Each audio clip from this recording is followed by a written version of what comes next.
مولا پھر کیسے اتباع کروں؟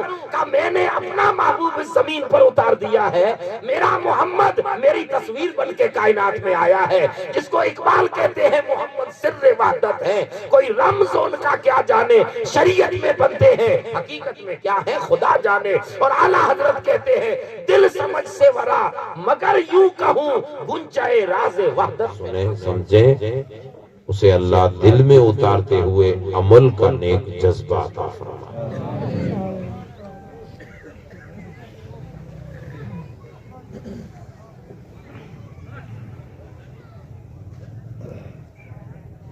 ہم اور آپ لوگ اس وقت جس دنیا میں جی رہے ہیں،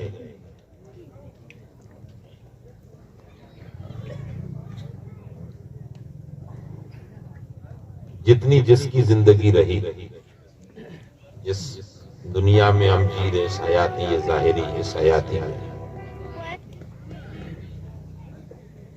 اس دنیا میں بہت کچھ سیکھنے کو، سمجھنے کو بہت کچھ ہے۔ ہم آئے دن سیکھتے ہیں، سمجھتے ہیں، لیکن ایک بات، اس دنیا میں ہر کسی کا اپنا ایک معیار، ایک عالم ہے تو اس کا بھی ایک معیار ہے، ایک پیر ہے تو اس کا بھی ایک کیٹیگری ہے، معیار ہے، رتبہ ہے، ایک عام انسان ہے تو اس کا بھی ایک رتبہ، اس کیٹیگری، ایک مقام۔ ہر معیار سے کم درجے کا آدمی، اس کی یہ سوچ رہتی ہے کہ میری کسی ایسے آدمی سے پہچان ہو جس کا معیار زیادہ اونچا۔ یہ طلب سب کو رہتی ہے، آپ میں بھی ہے، ہم میں بھی ہے، سب میں۔ ہر آدمی کی اب الگ الگ ڈپارٹمنٹ ہیں ہمارے، کوئی کاروبار میں، کوئی بزنس میں، کوئی کیا ہے، کوئی علم کی ہے، کوئی دنیاوی عصری تعلیم میں، کوئی مذہبی تعلیم میں، کوئی پولیٹیکلی لیول پہ، کوئی راجنیتک میں، سیاست میں، الگ الگ سب کے شیتر ہیں۔ لیکن ہر آدمی اپنے سے اونچے معیار سے ملنا پسند کرتا ہے، نیچلے معیار سے ملنا کوئی پسند نہیں کرتا۔ آپ بات کو سمجھ رہے ہیں؟ تو غور سمجھنے کی کوشش کرنا، بات کچھ اور سمجھانی، لیکن اس سے آسانی سے سمجھ میں آ جائے۔ ایک معیار، ایک کیٹیگری ہے، وہ چاہتا ہے کہ میں اس سے اوپر اٹھوں، نیچے مڑنا کوئی نہیں چاہتا کہ میں واپس 2 قدم پیچھے ہٹے۔ آج سے 20 سال پہلے ہم بھی 20,000 بھی اگر مہینے کماتے تھے تو طلب بڑی ہے، گھٹی نہیں ہے۔ کبھی جھوپڑے میں رہتے تھے تو پلٹ کے جھوپڑے سے آگے بڑھنے کی سوچ ہوئی ہے، لیکن بنگلہ چھوڑ کے کوئی جھوپڑے میں رہنے نہیں جائے گا۔ بائک اگر تھی تو کار لینے کی امنگ پیدا ہوئی، بائک چھوڑ کر سائیکل لینے کی تمنا کسی کو پیدا نہیں ہوئی۔ یعنی اپنے سے رتبہ، اپنے سے کیٹیگری، اپنے سے معیار جس کا اونچا ہے اس لیول تک جانا چاہتا ہے۔ اور یہ بندے کی یہ جو طلب ہے یہ سب میں ہے، آپ میں، ہم میں، سب میں۔ اب کون بندہ کس معیار کو چوائس کرتا ہے یہ اس کی تربیت پر ہے۔ پولیٹیکلی ہے تو اس کی پہچان، اس کی سوچ یہ رہے گی کہ میں پہلے سرپنچ سے پہچان کروں، ہو گئی، اب طلب رہے گی کہ میں پردھان سے ملوں، اب طلب رہے گی کہ ایم ایل اے سے ملوں، اب طلب رہے گی کہ ایم پی سے ملوں، اب طلب رہے گی کہ راجیپال سے ملوں، اب طلب رہے گی کہ کیبنٹ منتری سے ملوں۔ یعنی یہ طلب بڑھتی جاتی ہے۔ ملاقات ہو نہ ہو، دوستی ہو نہ ہو، یہ دوسرے نمبر کی بات، لیکن طلب سب کو ہے، بننے کی نہیں، ملنے کی۔ اب بننے کی تو کسی کو جاگتی ہے، وہ الگ چیز ہے، لیکن ملنے کی، اس سے جڑنے کی، اس کا ریفرنس دینے کی، اس کی پہچان میں آنے کی، یہ طلب سب میں۔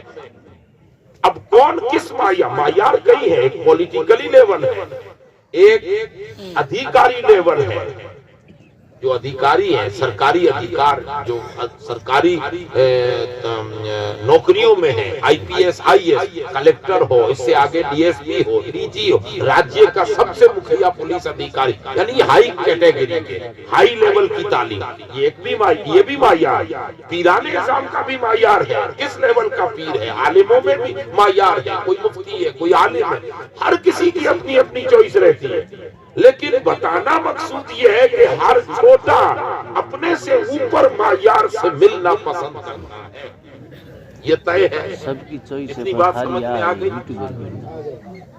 ہم میں سے ایسا کون ہے جو اوپر کی طلب نہ رکھے، نیچے کی طلب رکھے؟ شاید کہ کوئی ملے، ورنہ ہر کسی کو طلب رہتی ہے کہ جو معیار میں مجھ سے اونچا ہے اس سے میں ملوں، اور اس خود سے جو اس سے چھوٹا ہے وہ ملنے کی طلب رکھتا ہے۔ ہر کسی کو اللہ نے درجے دیے، اور قرآن اس کی طرف اشارہ کرتا ہے۔ قرآن مجید کی آیت ہے جو جس نے حج سے اس کو سمجھے، قرآن کہتا ہے لِكُلِّ وِجْهَةٌ هُوَ مُوَلِّيهَا، یہ اللہ نے رکھا ہے، ہر کسی کی اپنی سوچ ہے، اپنی فکر ہے۔ یہ دنیا کا ماحول اس وقت ہے کہ نہیں؟ بھی آپ سیلفی لیتے ہو کہ نہیں؟ اور آسانی سے سمجھے، سیلفی لیتے ہو موبائل کی، یہ سیلفی آپ اپنے سے اوپر والے کی لیتے ہو یا نیچے والے کی لیتے ہو؟ کبھی ایسا ہوا کہ آپ کے گاؤں کا سب سے زیادہ جو غریب ہو اور بیچارے کی کوئی پہچان نہ ہو، سائیکل تک نہ ہو، اس کے ساتھ آپ سیلفیاں لے کے انسٹا اور فیس بک پہ اپلوڈ کرتے پھریں، آپ کو کوئی لائک آپ چاہتے ہی نہیں ہے تو آپ کیا کریں گے؟ ایم پی اگر آپ کے گاؤں میں آ جائے تو سیلفی لینے کی طلب ہوگی کہ نہیں؟ مان لو کہ پیر صاحب قبلہ اگر چھوٹ دے دے تو سیلفی لینے کی طلب ہوگی کہ نہیں؟ یعنی اپنے سے اوپر ہی معیار کو سب پسند کرتے ہیں۔ یہ ایک دنیا ہے، یہ آج سے نہیں صدیوں سے چلا آ رہا ہے، چلتا رہے گا۔ یہ ہے، یہ ایک دنیا کا ماحول۔ اب اس چیز کو یہیں پہ رکھ لیں۔ اب پلٹ کے قرآن مجید کی آیت کی طرف آتے، یہ ذہن میں رکھنا، اپنے سے اوپر جس کا معیار ہو، رتبہ ہو، کیٹیگری ہو، مقام ہو، اسٹیٹس ہو، جس بھاشا میں سمجھیں آپ، اس سے ملنا، اس سے پہچان بنانا، ہر کسی کی اپنی طلب ہے، یہ ذہن میں رکھنا، اتنا فقرہ یہ ذہن میں رکھنا۔ اب پلٹ کے آئیے، پوری کائنات ایک طرف، اس کائنات انسانوں میں اللہ نے بھی معیار بنائے، یہ تو ہمارے بنائے ہوئے ہیں، پردھان ہم بناتے ہیں، منتری ہم بناتے ہیں، ایم پی ہم بناتے ہیں، کیبینٹ منتری ہم بناتے ہیں، ادھیکاری لوگ پڑھائی کر کے اس منصب کو لیتے ہیں، لیکن انسانی کائنات میں اللہ نے بھی کچھ معیار بنائے ہیں، کچھ اسٹیٹس بنائے ہیں، کچھ کیٹیگریاں بنائی ہیں۔ ان کیٹیگریوں میں خدا کے بعد اس سنسار میں ٹاپ کیٹیگری پر کوئی آتا ہے تو تمام انبیاء، خصوصاً حضرت محمد الرسول اللہ، سبحان اللہ۔ اب کیٹیگری کو دیکھتے جو خدا نے بنائی، وہ بات جو میں نے سمجھائی وہ وہیں رکھنا دماغ میں، اسے ابھی مکس مت کرنا، وہ ادھر ہی رکھنا۔ اب ذرا قدرت کی کیٹیگریاں دیکھیں، اس پورے سنسار میں، پوری کائنات میں ٹاپ لیول کی کیٹیگری، سب سے ہائی گریڈ، سب سے ہائی گریڈ، کوئی پردھان بھی ہو، کوئی ادھیکاری بھی ہو، کوئی پیر بھی ہو، سب سے ہائی گریڈ پوری کائنات میں فرشتے آ گئے، کائنات میں جنات آ گئے، کائنات میں انسان آ گئے، کائنات میں زمینیں آ گئی، آسمان آ گئے، عرش آ گئے، لوگ، قلم، کرسی، کل کائنات آ گئی۔ خدا کو چھوڑ کر اس پورے سنسار میں، پوری کائنات میں، پوری رچناؤں میں سب سے ہائی گریڈ کی رچنا کوئی ہے تو اس ہستی کا نام ہے محمد الرسول اللہ۔ اس لیول کا کوئی نہیں، یہ ہائی گریڈ، اس لیول کا کوئی خدا کی کائنات میں نہیں ہے، باقی دوسری جگہ ڈھونڈو تو آپ کی مرضی، خدا کی کائنات میں کوئی نہیں ہے۔ لا یمکن الثنا کما کان حقہ بعد از خدا بزرگ تو ہی قصہ مختصر۔ یہ ہائی گریڈ رسول اللہ کا معیار، سب سے اونچا، اس کو رتبہ کہتے ہیں، مقام کہتے ہیں، منزل کہتے ہیں، کیٹیگری کہتے ہیں، اسٹیٹس، ہائی اسٹیٹس رسول اللہ پوری کائنات۔ ابھی آپ نعت سن رہے تھے، اعلیٰ حضرت نے تو کمال کر دیا، کہا تم اسٹیٹس کی بات کرتے ہو، ہائی گریڈ کی بات کرتے ہو؟ ارے کائنات میں رسول اللہ کے طلبوں کا ہائی گریڈ یہ ہے کہ چاند اور سورج سے بھی زیادہ کوئی روشن ہے تو میرے محمد کی ایڑی ہے۔ سبحان اللہ۔ ہائی گریڈ رسول اللہ کا جو رتبہ ہے وہ کائنات میں کسی کا نہیں۔ سارے چمکیلے اجلوں میں چمکے کیے، اندھے شیشوں میں چمکا ہمارا نبی۔ کیا خبر کتنے تارے کھلے چھپ گئے پر نہ ڈوبے نہ ڈوبا ہمارا نبی۔ سب سے اعلیٰ و اولا ہمارا نبی، سب سے بالا و والا ہمارا نبی، اور آگے خلق سے اولیاء، اولیاء سے رسول، رسول سے اعلیٰ ہمارا نبی۔ ہائی گریڈ رسول اللہ، ایک منزل۔ اب اس سے ایک قدم نیچے، جو اس محبوب کو بنا کسی دلیل کے سچ مان لے، کوئی معجزہ طلب نہ کرے، رسول اللہ کو ماننے میں عقل کے گھوڑے ہی نہ دوڑا، اور مان لے کہ میرے محبوب بس حق ہے، سچ ہے۔ حضور کو دیکھا، حضور کو سنا، حضور کے بارے میں کسی اور سے سنا، مان لیا آنکھ بند کر کے نبی کی ذات کی بات ہے تو آنکھوں سے اندھا، کانوں سے بہرا، زبان سے گونگا ہو جائے، کوئی کامنٹ نہیں ہے، کوئی کسی کی بات نہیں سننی، مان لیا۔ جو اس طرح سے مانے، پھر نیچے کیٹیگری ہے صدیقی، ایسے امت کے صدیق لوگ، نام کے صدیق نہیں، اس معیار کے صدیق ماننے میں، یہ دوسری کیٹیگری ہے۔ تھوڑا اور نیچے آئیے،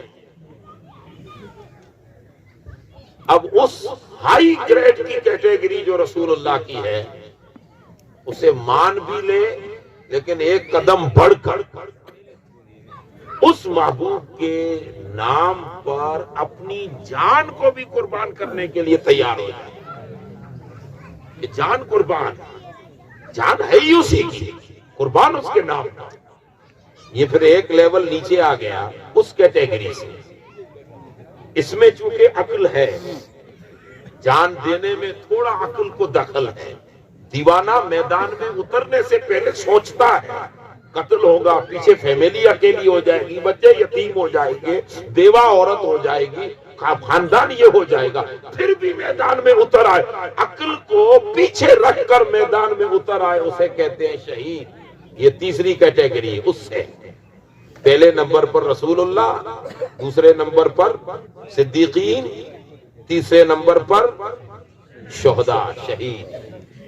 شہداء کو جان دینے والوں کو صدیقین سے پہلے رکھنا چاہیے نا، لیکن نہیں، اس میں تھوڑا عقل کو دخل ہے، اور صدیق اسے کہتے ہیں جو عقل کی ایک نہ سنے، وہ کیٹیگری ہائی ہے۔ اب تھوڑا اور نیچے آئیے تو فرمایا جان تو نہ دے لیکن اپنے نفس کو مصطفیٰ کے لیے قربان کر دے، خواہشات نفس کو۔ شہید تو اپنا نفس بھی قربان کرتا ہے، جان بھی قربان کرتا ہے، اور صدیق تو اپنا سب کچھ حضور کے نام پہ قربان کر دیتا ہے۔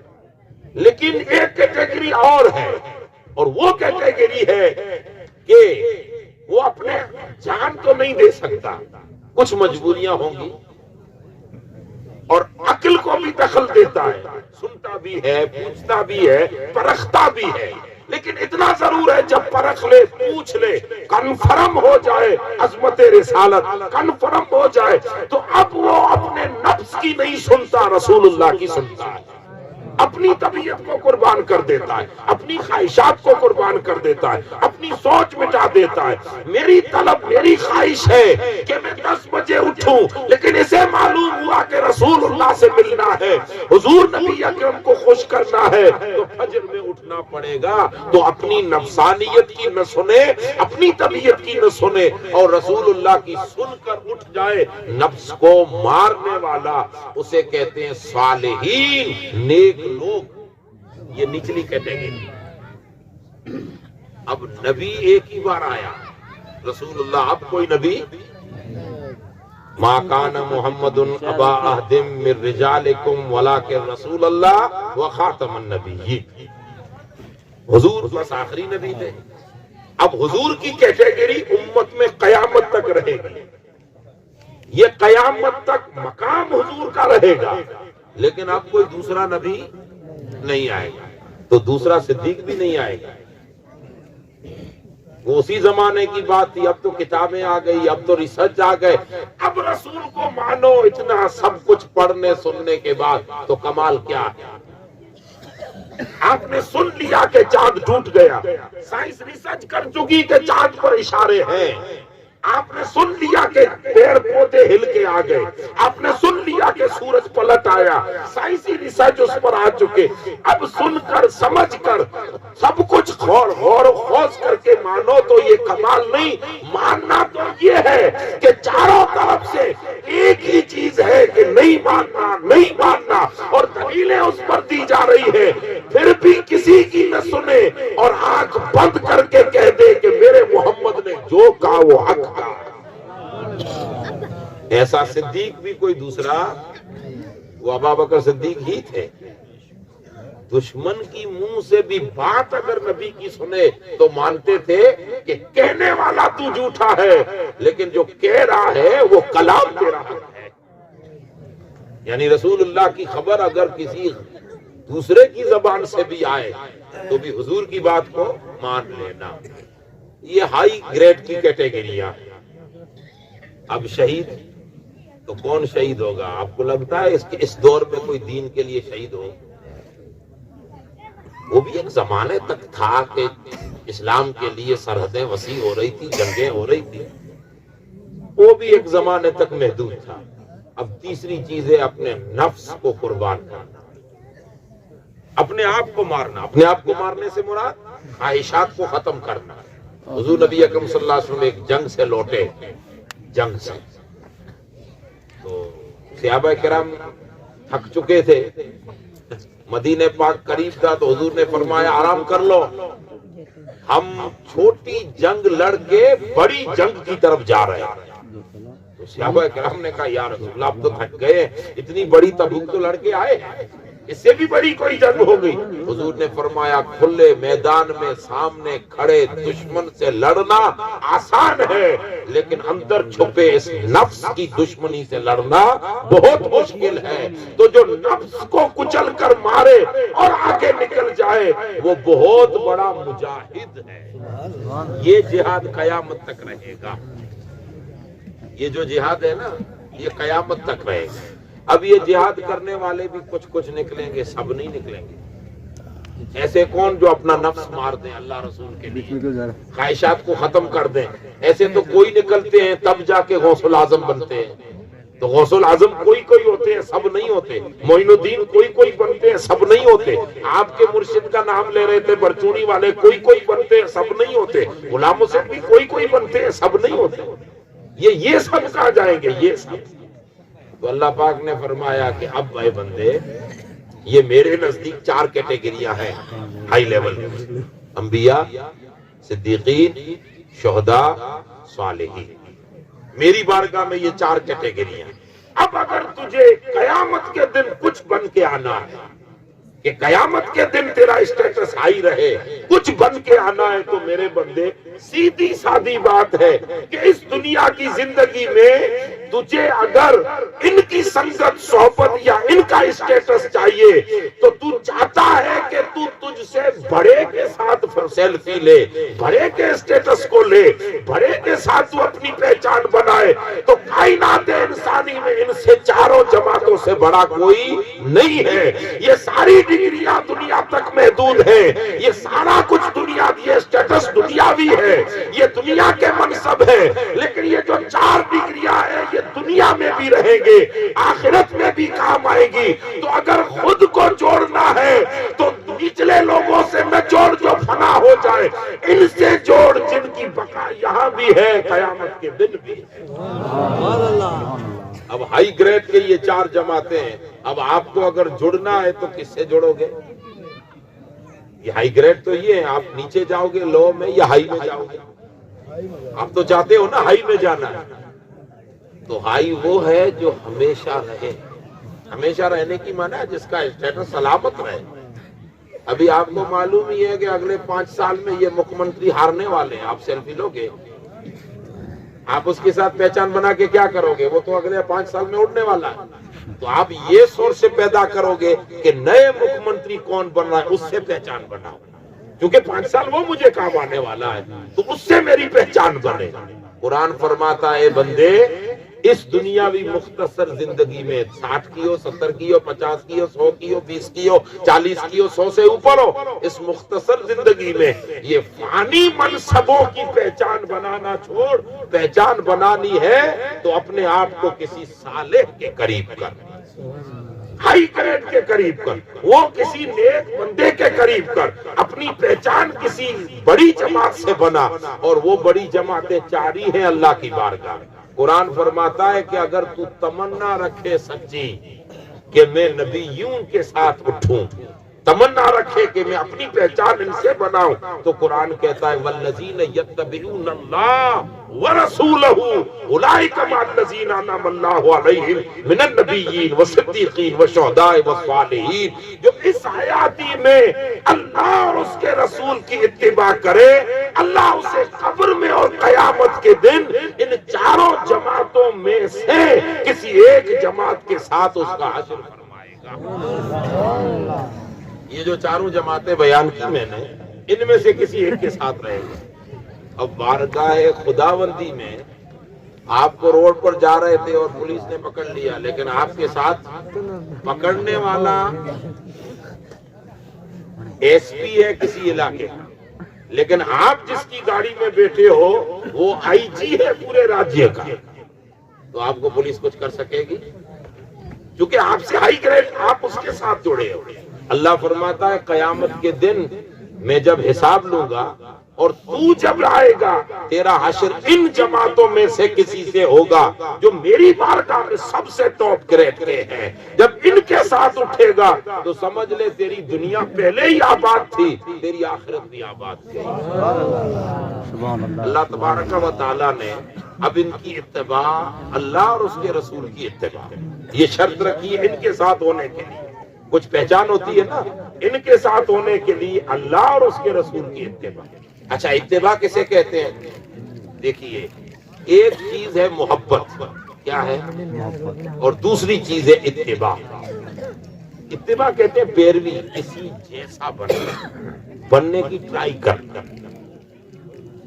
اب جب کسی کو, آپ میں سے کسی کو سرپنچ بننا ہو تو وہ گھر بیٹھے بن جائے گا کہ کوشش کرے گا؟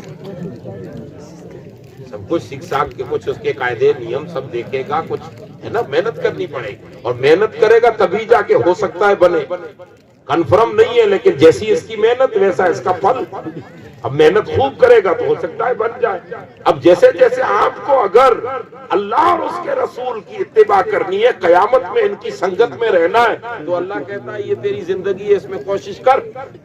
مولا کوشش کیسے کروں؟ فرمایا میری اتباع تو کر ہی نہیں سکتا, کہنے کے لیے میری اتباع ہے, نہ مجھے دیکھ سکتا ہے, نہ مجھے سن سکتا ہے, نہ مجھ سے مل سکتا ہے. ہم میں سے کوئی اللہ سے مل سکتا ہے, اللہ کو دیکھ سکتا ہے؟ نہیں. سارا جواب نہیں. تو پھر میری اتباع کر نہیں سکتا. کہا مولا اتباع کے لیے کوئی آئینہ چاہیے, کوئی آئیڈیل چاہیے, کوئی تصویر چاہیے. تو تصویروں سے ماورا ہے, تو شخصیت سے ماورا ہے. مولا پھر کیسے اتباع کروں؟ کہا میں نے اپنا محبوب اس زمین پر اتار دیا ہے. میرا محمد میری تصویر بن کے کائنات میں آیا ہے, جس کو اقبال کہتے ہیں محمد سر وحدت ہے. کوئی رمز ان کا کیا جانے, شریعت میں بنتے ہیں, حقیقت میں کیا ہے خدا جانے. اور اعلیٰ حضرت کہتے ہیں دل سمجھ سے ورا, مگر یوں کہوں گنجائے راز وحدت پہ لاکھوں سلام. میرے محبوب کو میں نے اپنی کائنات میں اپنی تصویر بنا کر, یا یوں سمجھے کہ اپنی رحمتوں کا مرکز بنا کر بھیجا ہے. اب تو میرے محبوب کو پہلے محبوب سے مل, محبوب کو سمجھ, میرے محبوب کو برابر سمجھ, پھر اتباع کر. اتباع سے پہلے محبت ہے. پہلے ایک آدمی سے ملنا پڑتا ہے, اس کو سمجھنا پڑتا ہے. ملو, سمجھو, پھر اس کی کوئی بات مانو. آپ کو لگے کہ برابر ہے تو بات مانو. اسی لیے اللہ نے فرمایا پہلے میرے رسول سے مل. اب ہم لوگ تو مل نہیں سکتے تو ہم سن رہے ہیں محبوب کو. اتباع بعد میں کریں, پہلے حضور کی محبت کو اپنا, محبت کا درجہ پہلے. اور جب محبت آتی ہے تو آٹومیٹکلی اتباع آ جاتی ہے. جب محبت آتی ہے نا تو آٹومیٹکلی اتباع آتی ہے. اسی لیے اللہ تبارک و تعالیٰ نے رسول اللہ کے منصب نبوت کو بعد میں بیان کیا اور مقام محمدیت کو پہلے بیان کیا. اسی لیے جب آپ کسی کی محبت میں آتے ہیں تو اتباع ہی جاتی ہے. اب آپ اپنے پیر سے محبت کرتے ہیں وہی پیر کی بات مانیں گے. آپ پیر کی بات مانیں گے, پیر کی نقل کریں گے, کب کریں گے؟ جب اس سے محبت ہوگی. اب آپ کو کوئی واسطہ ہی نہیں ہے تو آپ کسی کی نقل کیوں کریں گے؟ اسی لیے پہلی چیز ہے محبت رسول. جب ہم میں محبت رسول آئے گی, ہمارے دلوں میں اولاد سے, عزیز سے, اقربا سے, رشتہ داروں سے زیادہ دل کھینچے کس کی طرف؟ گنبد خضرا کی طرف. ہم اپنے من میں چیک کریں کہ ماں باپ سے زیادہ, اولاد سے زیادہ, عزیزوں سے زیادہ, اپنی عزت اپنی جان سے بھی زیادہ اگر دل مدینے کی طرف کھینچ رہا ہے, دل حضور کی یادوں کی طرف کھینچ رہا ہے, دل حضور کے ذکر کی طرف کھینچ رہا ہے, دل کو لطف مل رہا ہے. یعنی جب کوئی بات حضور کی کر دے تو دل کو لطف مل رہا ہے, جب بات کوئی مدینے کی کر دے تو دل کو لطف مل رہا ہے. اگر دل ادھر کھینچتا ہے تو یہ محبت کی علامت ہے. دل اگر ادھر کھینچے تو یہ محبت کی علامت. اب قرآن کہتا ہے کہ محبت پیدا کر, جب محبت آئے گی تو آٹومیٹکلی اتباع آئے گی. اب اتباع ہے کہ یہ لباس پہن, کیوں پہنوں میں, پگڑی کیوں باندھوں میں, یہ لباس کیوں اپناؤں؟ تو قرآن کہتا ہے اس لیے کہ تیرے محبوب کی سنت ہے. حضرت عثمان غنی, یہ غزلہ لگا رہے ہیں, آپ میری طرف دھیان دیں. حضرت عثمان غنی رضی اللہ تعالیٰ مسجد نبوی کے دروازے پہ بیٹھ کے روٹی کا ٹکڑا کھا رہے تھے, سوکھی روٹی کا ٹکڑا, سوکھی روٹی. تو کسی نے کہا حضرت یہ کیا کر رہے ہو, آپ خلیفہ وقت ہو اور مسجد کے دروازے پہ بیٹھ کر, چاٹ پہ بیٹھ کر یہ روٹی کھا رہے ہیں. تو آپ جواب دیتے ہیں کیوں, کیا ہوا؟ دنیا ہنسے گی, اتنا بڑا آدمی اور دروازے پر بیٹھ کر روٹی کھا رہا ہے, ٹھیک ٹھاک بیٹھ کے ڈسپلن سے کھائے, یعنی جو اس کے کھانے کا ڈنگ ہے. تو آپ نے فرمایا دنیا کیا کہے گی اس سے مجھے مطلب نہیں ہے, میں اسی جگہ بیٹھ کر میرے رسول کو یوں ہی روٹی کھاتے دیکھا تھا. آج میں نے یاد کیا تو میرے دل نے کہا کہ میں میرے محبوب کی سنت کو اپنا لوں. یعنی محبت ہوگی تو اتباع کا شوق پیدا ہوگا, محبت ہوگی تو اتباع کا شوق پیدا ہوگا. اور محبت کب پیدا ہوگی؟ یا تو دیکھو, یا اس کے حسن کو سنو, یا تو روبرو دیکھو ملو, یا پھر دنیا سے سنو کہ وہ کیسا حسین تھی.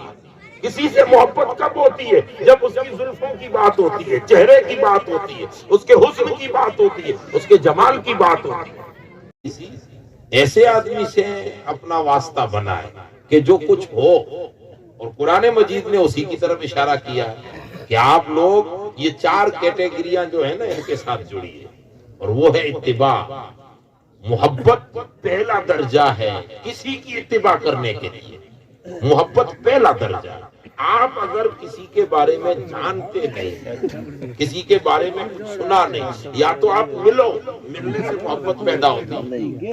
اور یہی بات تھی کہ حضرت بی بی زلیخا اور یوسف علیہ السلام کا قصہ قرآن مجید میں ہے.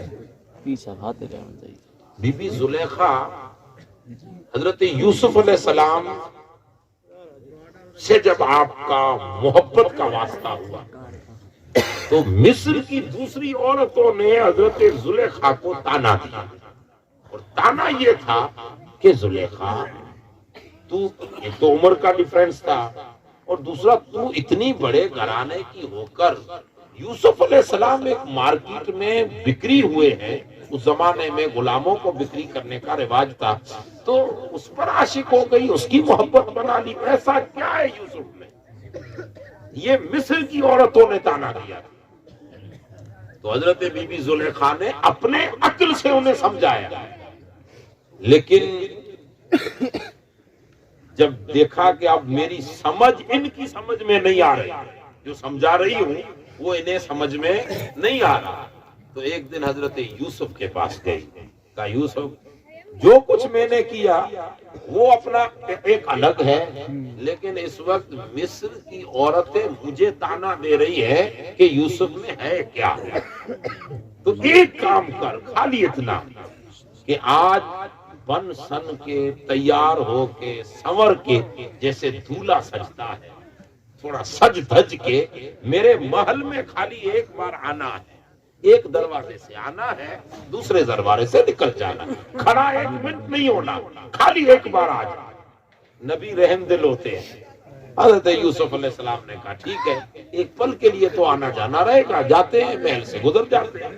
اب بن سن کے سنورنے کی ضرورت نہیں ہے، نبی اللہ کا سنوارا ہوا ہی ہوتا ہے، وہ جب نکلے تب سنوارا. اب حضرت یوسف علیہ السلام تشریف لائے محل میں. حضرت بی بی زلیخا نے ان ساری عورتوں کو کہا کہ تم جتنی یوسف کو ابھی تک نہیں سمجھے ہو سب آ جاؤ. سب عورتیں آ گئی. اب اس زمانے میں رواج تھا کہ کسی پر نظر نہ لگے اس لیے نیمبو چھڑکتے تھے. آج بھی دنیا میں رواج ہے کہ اگر آپ کو دیو پری آسیب ان چیزوں سے بچنا ہے تو دکان کے باہر مکان کے باہر لیمبو اور مرچ لٹکا دو. اب آپ لوگوں نے دنیا میں دیکھا ہوگا، ہر کسی کا اپنا اپنا ایک رواج ہے. ماشاءاللہ یہ تو ہمارا پاک محبوب کا دین ہے کہ ایسے برہموں اور وہموں سے ہمیں بچاتا ہے. اور اسلام کہتا ہے اللہ پر یقین رکھو، سورہ بقرہ پڑھو، فاتحہ پڑھو، 5 وقتی نماز پڑھو، اللہ تعالیٰ ساری تکلیفیں دور فرمائے. لیکن اس زمانے میں رواج تھا. اب حضرت یوسف علیہ السلام کے لیے وہ تیاری کی، عورتوں کو دونوں طرف بٹھا دیا، بیچ سے گالیچہ بچھا دیا، لیمبو اور چھریاں ان کے حوالے کر دی. اب میرا یوسف جب گزرے تو پاؤں پر نہ پڑے، پاؤں میں چھڑک دینا، گزرنے سے پہلے یا گزرنے کے بعد لیمبو چھڑک دینا تو ہم میں سے کسی کی نظر نہ لگے. یہ اس زمانے کا کلچر رہا ہوگا. اب لیمبو دے دی، چھری دے دی، چاقو دے دیا، بٹھا دیا. یوسف علیہ السلام ایک گیٹ سے تشریف لائے، سامنے محل سے دوسری طرف نکلنا تھا. بی بی زلیخا تو یوں ہی کھڑی تھی. اب جیسے حضرت یوسف گزرے تو وہ تو اپنی دھن میں تھے، کسی کو دیکھنا نہیں ہے کہ کون بیٹھا ہے، کیا لے کے بیٹھا ہے. اپنی دھن میں حضرت یوسف گزر گئے. اب یوسف گزر گئے تو ان لوگوں عورتوں کو کہا تھا کہ تم کاٹنا لیمبو اور چھڑکنا. اب جو کاٹا لیکن لیمبو نہیں، انگلیاں کٹ گئی. اور یہ میں نہیں کہہ رہا، قرآن کہہ رہا ہے. وہی عورت ہے جو تانا دیتی تھی یوسف میں کیا رکھا ہے، یوسف میں کیا رکھا ہے، یوسف میں کیا رکھا ہے. اب زلیخا سمجھا کے تھک گئی، کیا رکھا ہے وہ سمجھ میں نہ آیا تو کہا جو میں نے دیکھا تم بھی دیکھ لو، اپنے آپ سمجھ میں آ جائے گا. تو اب حضرت یوسف علیہ السلام کو دیکھا تو قرآن کہتا ہے لما رأینہو قطعن ایدیہن وقلن حاشا للہ ما ھذا بشرا. جب دیکھا تو کہا ارے زلیخا انگلیاں کٹ گئی، ہوش اڑ گئے. اب بی بی زلیخا، یوسف تو گزر گئے، زلیخا آئی، انہوں نے ہلایا تو معلوم پڑا کہ انگلیاں کٹ گئی. اب کہنے لگی حاشا للہ ما ھذا بشرا. زلیخا کس کو لا کے تو نے دکھا دیا؟ یہ تو کوئی یوسف اور بشر نہیں ہے، ملک کریم، یہ تو کوئی فرشتہ اتر آیا ہے. زلیخا نے کہا فرشتہ نہیں، یہی تو یوسف ہے جسے زلیخا کا دل دے بیٹھی ہے. اب عورتوں کی سمجھ میں آیا کہ زلیخا کیوں قربان نہ ہو جب خدا کا یوسف حسین ہی اتنا ہے. بات جب تک آپ کسی کو دیکھو گے نہیں محبت پیدا نہیں ہوگی، آپ کسی سے ملو گے نہیں محبت پیدا نہیں ہوگی. آپ یا تو دیکھو، ملو، یا اوروں سے سنو. اب یہ تو ہے بی بی زلیخا اور یوسف کا قصہ. آپ کو رسول کی اتباع کرنی ہے، شراب چھوڑنا ہے، جوا چھوڑنا ہے، غلط کام چھوڑنے ہیں، دنیا کی نقل چھوڑنی ہے، رسول اللہ کی نقل کرنی ہے. تو پھر مولا نقل کے لیے تو محبت پہلے ضروری ہے، تب جا کے اس کے ڈھانچے میں ڈھچیں گے، تب جا کے ہم ڈھانچے میں سوریں گے. مولا محبت ضروری ہے. کارے تبھی تو اہل سنت والجماعت رات دن اپنے رسول کی تعریف کرتے ہیں. کبھی زلف رسول کی بات کر رہے ہیں، کبھی چہرہ بدعا کی بات کر رہے ہیں، کبھی آنکھوں کی بات کر رہے ہیں، کبھی رسول اللہ کے آنے جانے کی بات کر رہے ہیں. رسول اللہ کی تعریف اس لیے کرتے ہیں تاکہ امت کے دلوں میں نبی کے لیے محبت پیدا ہو. اور جب محبت پیدا ہوگی تو اپنے آپ اتباع آ جائے گی. آپ چند دن پیر صاحب کے ساتھ رہیے، آپ کو پیر صاحب کی محبت لگ جائے تو جو کہیں گے وہ کرو گے کہ نہیں؟ یہ محبت ہے کہ آپ کو 12 بجے تک ٹھنڈ میں بٹھائے بیٹھی ہے؟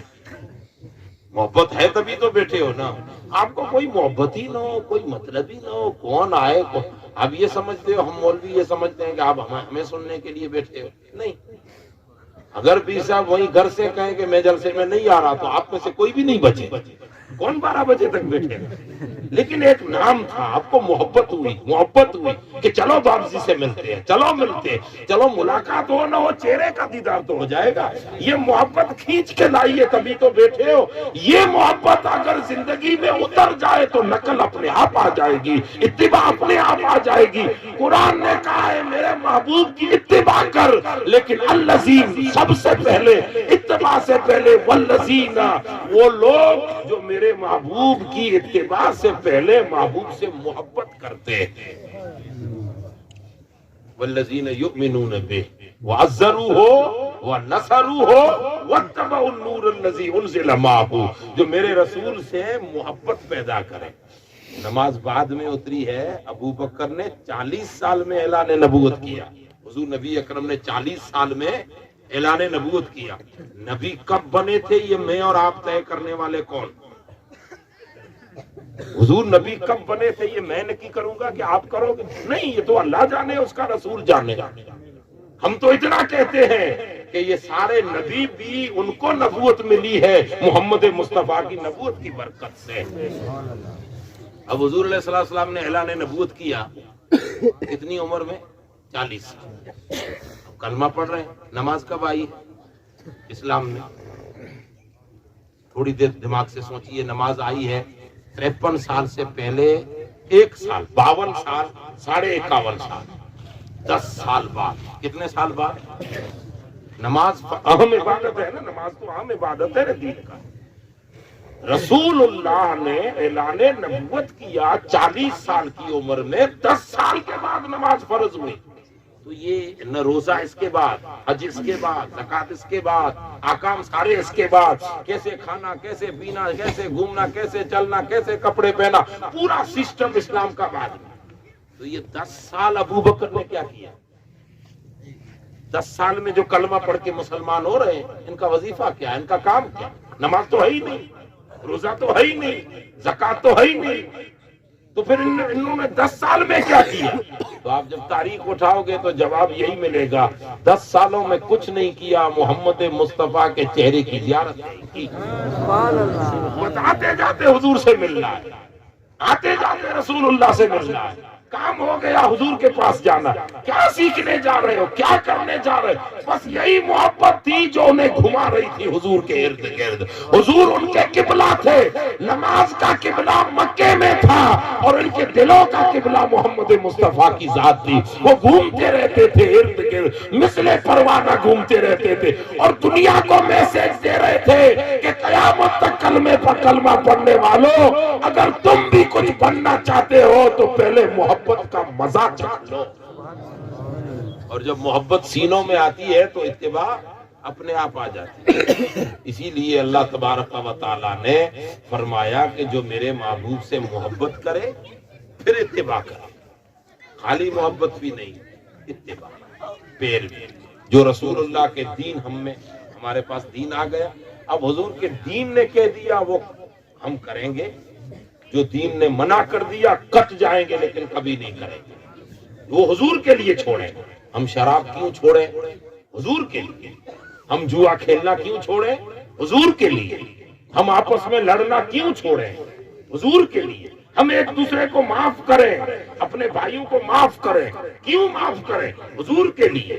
ہم کسی سے معافی مانگیں, کیوں مانگیں؟ حضور کے لیے. ہم اونچ نیچ چھوڑ دیں, کیوں چھوڑیں؟ حضور کے لیے. سارا کچھ نچوڑے کی ہے حضور کے لیے. اور آپ یہ کہیں کہ میرے محبوب میں شراب چھوڑ رہا ہوں, دنیا للچاتی ہے لیکن یاد جب آپ کی آتی ہے تو شراب کو ٹھوکر مارتا ہوں. وہ اس لیے چھوڑ رہا ہوں کہ قیامت میں مجھے نیچے لوگوں کے ساتھ نہیں اٹھنا, مجھے اٹھنا ہے تو صالحین, شہداء, نبی اور صدیقین کی جماعت کے ساتھ. قیامت کے دن ہمارا اسٹیٹس بنانا ہے تو نچلے, ہم سے نچلے طبقوں کے ساتھ نہیں, ہم ہائی گریڈ کے لوگوں کے ساتھ اٹھیں گے. اور جب حشر کے میدان میں ہم ان کی سنگت میں ہوں گے تو ڈھونڈا ہی کریں صدر قیامت کے سپاہی، وہ کس کو ملے یا رسول اللہ جو تیرے دامن میں چھپا۔ دیوا شریف میں ایک درگاہ ہے بزرگ کی، حضرت وارث میاں، یوپی میں۔ درگاہ شریف سے نکلنے کے بعد مسجد ہے قریب میں، مسجد میں جائیں گے، اس بیچ میں ایک کمرہ ہے، اس کمرے کی دیوار پر وارث میاں کا ایک قول لکھا ہوا، ابھی ہے کہ نہیں معلوم نہیں، لیکن 10 سال پہلے میں گیا تھا تو لکھا ہوا۔ کیا قول تھا؟ وارث میاں سے کسی نے پوچھا، جواب دیکھنا، کہ حضور والا نماز تو پڑھتا ہوں لیکن دل نہیں لگتا، تو پہلے دل جماؤں پھر نماز چالو کروں، آپ کیا کہتے ہو؟ وارث میاں سے اس نے سوال کیا کہ دل لگتا ہی نہیں ہے، دل تو بازاروں میں ہے، دل تو ادھر ادھر ہے، تو نماز پڑھ کے کیا فائدہ؟ تو سوچتا ہوں کہ پہلے دل کو جما لوں پھر نماز چالو کروں، تو سر بھی جھکے نہ دل بھی جھکے، تو دل نہیں جم رہا ہے تو پھر نماز پڑھ کے کیا فائدہ؟ لیکن حضرت وارث میاں اس کو جواب دیتے، وہ وہاں جواب لکھا ہے، یہ سوال اور جواب بھی لکھا ہے۔ وارث میاں کہتے ہیں کہ دل لگے کہ نہ لگے تو نماز پڑھنے میں لگا رہے، دل لگے کہ نہ لگے تو نماز پڑھنے میں لگا رہے۔ کہ حضرت پھر فائدہ؟ فرمایا دیکھ تو نماز کو نہ چھوڑ، دل بھلے ادھر ادھر بھاگتا پھرے، کبھی دل ادھر کبھی دل ادھر، کبھی گاڑی میں کبھی کھیت میں کبھی کھلیان میں، کبھی بچوں میں کبھی مارکیٹ میں کبھی سودے میں کبھی ووٹنگ میں کبھی الیکشن میں، دل ادھر ادھر بھٹک رہا ہے، تو نماز کو نہ چھوڑ، جسم کے ساتھ نماز پڑھنے آ جا، مسجد آ جا۔ کہتے ہیں نماز میں کرامت یہی ہے کہ موت سے پہلے پہلے تو اگر نماز کو نہیں چھوڑے گا تو نماز ایک نہ ایک دن تیرے دل کو بھی جھکا کر ہی رہے گی۔ یہ وارث میاں کے جملے ہیں، یعنی تو نہیں چھوڑ رہا۔ اور مومن کی پہچان لکھی ہے صوفیاء نے کہ مومن کی پہچان یہ ہے کہ اہل سنت والجماعت کتنا بھی بگڑ کیوں نہ جائے لیکن موت سے پہلے اللہ اسے توفیق ضرور عطا فرماتا۔ وہ توفیق کیوں مل رہی ہے؟ جس نبی سے ہم پیار کرتے ہیں نا، اس کا پیار ہمیں کھینچ کے لے آتا ہے، محبت کھینچ کے لے آتی ہے۔ اس لیے اللہ تبارک و تعالی ہمیں اپنے محبوب کی محبت ہمارے دلوں میں عطا فرمائے، اور تمام غلط کام ہم چھوڑیں، اپنی سماج کو بہترین بنائیں۔ اور بہترین کیوں بنائیں؟ آخری بات کر رہا ہوں، آج سے صدیاں پہلے ہمارا کلچر ہے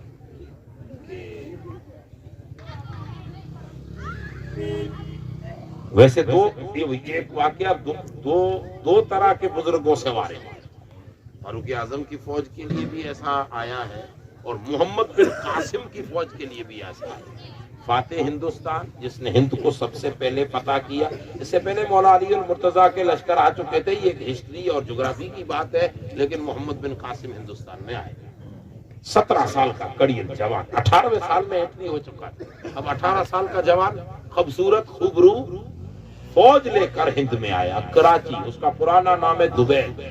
جب اس میں انٹر ہوا تو راجہ رجواڑوں کا زمانہ تھا، آپ کے یہاں راجستھان میں 154 راجہ تھے، اور ان سب کا مکھیا بھائی جہاں حضرت غریب نواز آرام فرمائے، تو راجہ رجواڑوں کا زمانہ تھا، اور روکنے کی کوشش کی، بالآخر اللہ نے فتح عطا فرمائی، کراچی میں انٹری ہوئی۔ یہ آج کا کراچی نہیں تھا، آج سے صدیوں پہلے والا کراچی۔ تو جیسے کراچی میں آ گئے تو رجواڑ راجاؤں نے دیکھا کہ اب لڑنا ٹھیک نہیں ہے، صلح کا کام لیتے ہیں، اور محمد بن قاسم کو دعوت وغیرہ کی، کا ایک کام کرو کہ اب ہم لڑنا نہیں چاہتے، آپ بھلے آئیے، آپ اپنا کام کیجیے، ہم اپنا کام کر رہے ہیں، صلح مشورے سے کام کرتے، جو راضی سے اسلام قبول کرے اس کے لیے ویلکم کرو، اور سختی کسی پر نہیں۔ تو محمد بن قاسم نے کہا لا اکراہ فی الدین، ہمارے دین میں ویسے ہی سختی نہیں ہے، ہم ظلم کے خلاف اٹھتے ہیں لیکن کسی کے مذہب کی توہین نہیں کرتے، ہر کسی کو اپنا اپنا مذہب ہے، ٹھیک ہے۔ اب محمد بن قاسم کو ان راجاؤں اور اس زمانے کے جو پڑھے لکھے طبقے کے لوگ تھے، ان کے دھرم گرو، ان لوگوں نے آمنترت کیا کہ آپ ایک کام کیجیے، آپ کی فوج سمیت کل ہمارے یہاں کھانا کھانے آئیے۔ اب محمد بن قاسم کو بلایا، لیکن جس دن آنے والے تھے اس دن کراچی کی بازار میں سکے پھینک دیے۔ اس زمانے میں جو رائے سکے چلتے تھے بازار میں پھینک دیے تاکہ محمد بن قاسم کا لشکر نکلے تو ذرا چیک کر لیں۔ ایک اور دوسرا کیا کیا، اپنی اپنی نوجوان خوبصورت خوبرو عورتوں کو، لڑکیوں کو، جوان کو تیار کر کے کا تم لوگ چھتوں کے اوپر بھی اور گلی کوچوں میں بھی بن سنور کے رہنا اور لشکریوں کا دھیان اپنی طرف کھینچنا، یہ بھی ایک چیک کرنے کے لیے یہ حربہ استعمال کرتے ہیں، ہر دور میں ہوا۔ اب محمد بن قاسم 18 سال کا، نام محمد، چہرہ ماشاءاللہ، اور 18 سال کا جوان پوری فوج لے کر، میرے خیال سے فوج کی تعداد 67,000 بھی آئی ہے، 1,47,000 بھی آئی ہے، کم و بیش جتنے ہوں۔ جیسے فوج انٹری ہوئی تو کراچی کی ہر گلی میں سکے ملے، ایک فوجی نے روپیوں کی طرف جھکنا گوارا نہیں کیا۔ یہ ہے دولت، زر، ٹھیک ہے۔ اب دوسری طرف عورتیں کھڑی تھی حسین خوبصورت، تو وہ لچکا رہی تھی انہیں جوان فوجیوں کو اپنی طرف، لیکن ایک فوجی نے بھی آنکھ اٹھا کر اس کی طرف نہیں دیکھا، بلکہ جیسے جیسے عورتیں آتی گئی نظر اور جھکتی گئی، نظر اور جھکتی گئی۔ یہ 1.5 کلومیٹر کا سفر یا 1 کلومیٹر یا آدھے کلومیٹر کا سفر پورا ہوا۔ جہاں ان کی مہمانی ہونی تھی استھل آ گیا، وہاں براجمان ہو گئے، بیٹھ گئے، بات ہو گئی، کھانا ہو گیا۔ اب ان کے ایک پادری کھڑے ہوئے جو بڑے ہی دانا تھے، ان کی طرف سے کھڑے ہو کر کہا، اے محمد بن قاسم، ایک سوال کرنا ہے کہ ہم بازار سے گزر رہے تھے، آپ کا لشکر، ہمارے لوگ دیکھنے کے لیے کھڑے تھے اور کچھ زر زیورات بھی راستے میں پڑے تھے، تو تمہارے ایک فوجی نے نہیں اٹھایا۔ محمد بن قاسم نے جواب دیا کہ اے ہند واسیوں، یہ مت سمجھنا کہ ہم عرب کی وادی چھوڑ کر ہند کے سوکھے میدانوں میں زر یا زن کے لیے، دولت یا عورت کے لیے آئے ہیں۔ ہم عورت اور دولت کی طرف نہیں دیکھتے، ہم عرب میں بھی تھے تو مصطفیٰ کا دین پھیلانے نکلے تھے، یہاں بھی آئے ہیں تو رسول کا دین پھیلانے۔ نعرہ تکبیر، نعرہ رسالت، عظمت مصطفیٰ، دین مصطفیٰ۔ جس زر کی بات کر رہے ہو، یہ زر بھی کیا زر ہے؟ زر تو اس کے پاس تھا جسے مصطفیٰ نے ابو ذر ہی بنا دیا۔ زر تم کیا دولت اور جائیداد بانٹتے ہو؟ جائیداد تو اس قاسم نعمت نے بانٹی ہے کہ ابھی نہ سن رہے تھے، واہ کیا جود و کرم، شہ بدہا تیرا، نہیں سنتا ہی نہیں مانگنے والا تیرا۔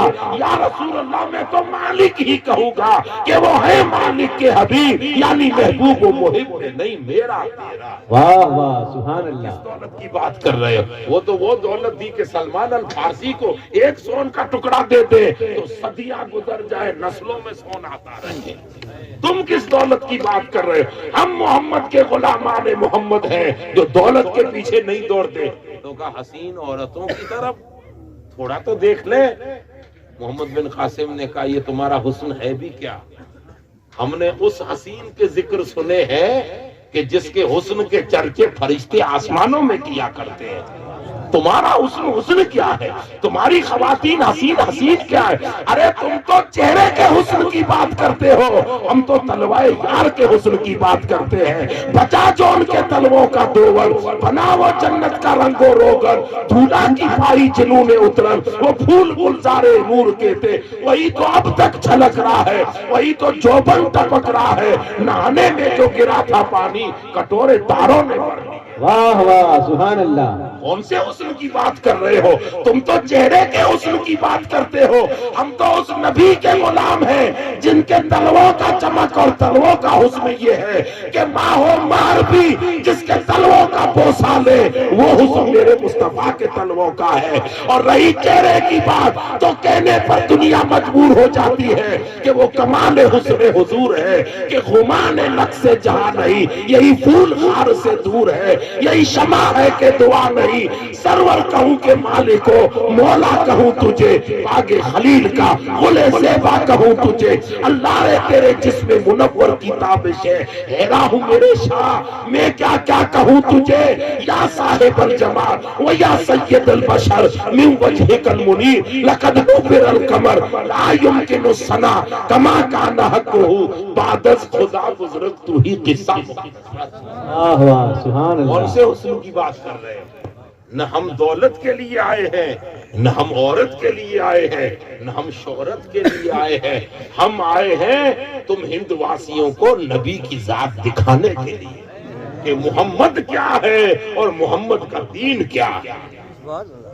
اچھا اب لاسٹ انہوں نے ٹرائی کی دوسرے دن، جو دھارمک لوگ تھے ان کی ایک بیٹھک بنائی، کا کچھ ڈسکس کر لیں دھرم کے بارے میں، ڈیبیٹ۔ لیکن آج کل والی ڈیبیٹ نہیں، یہ سارے کمینے لوگ بیٹھے ہیں ڈیبیٹ میں۔ جو مسلمان بیٹھتا ہے وہ بھی ان جیسا، وہ ہوتے ہیں، وہ بھی ان کا کام ہے دیش میں نفرت پھیلانا۔ لیکن مسلمانوں کا صدیوں سے کردار رہا ہے نفرت مٹانا اور محبت کو پیش کرنا۔ میرے ڈیبیٹ میں بیٹھنے کے لیے محمد بن قاسم کو کہا کل آنا، ہمارے دھرم گرو بھی ہیں کہ آپ بھی بیٹھیں گے، 2-3 باتیں آپس میں ڈسکس کر لیں گے، وہ اپنے دھرم پر عمل کریں، آپ اپنے دھرم پہ عمل کریں، ٹھیک ہے۔ محمد بن قاسم آئے تو ان کے لیے ایک جگہ رکھی، لیکن وہ جو دھرم گرو تھے بڑی عمر کے تھے، محمد بن قاسم 18 سال کا قریب جوان تھا، وہ بیٹھے نہیں، ان کو ساتھ بٹھایا، پہلے بڑی عمر والوں کو بٹھایا، پھر خود بیٹھے، اور پھر جب تک ان کی کوئی بات سنتے تو غور سے، ایسا غور سے سنتے یوں لگتا تھا کہ دشمن کی نہیں اپنے دوست کی بات کو سن رہے ہیں۔